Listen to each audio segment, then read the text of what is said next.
Bitcoin, as you probably know or maybe don't know, is a cryptocurrency. That is to say, it's a currency that's not issued by any government. It's not fiat currency guaranteed by any organization. It's simply a piece of code. It's what a Bitcoin is. It's not a coin. It's not a piece of paper. It's a piece of code. Governments like the U.S. don't recognize it as a currency because it's not made by the government. The government doesn't stand behind it.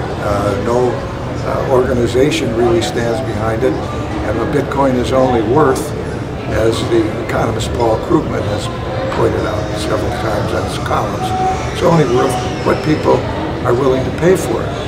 Now, there are issues. What are the issues? Some of the issues are that Bitcoin has been used because it's pseudo-anonymous. You don't know who owns what Bitcoins. There's a Bitcoin ledger that controls every Bitcoin made. So you know when the Bitcoin is made and where it comes in point of time, but you don't know who owns that, who made that Bitcoin.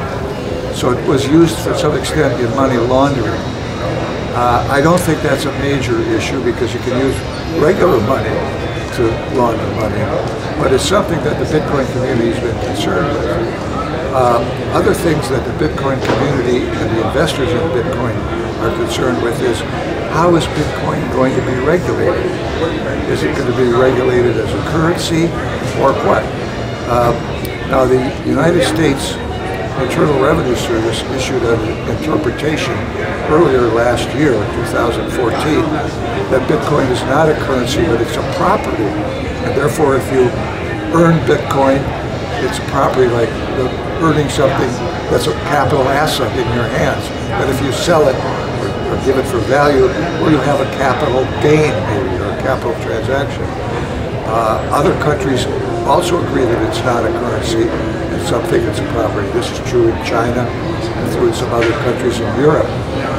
But the question is, well, then how do you tax Bitcoin? Do you tax when property is developed, when it's sold over in Europe?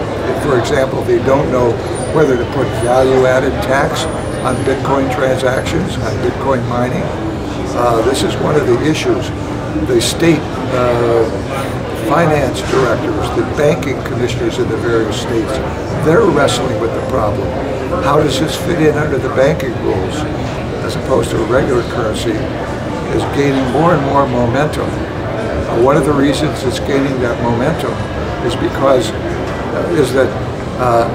there's no transactional cost or limited transactional costs. And if I buy something from you in Bitcoin, the transactional cost that's charged to the buyer or the seller might be 1/10 of 1% or nothing.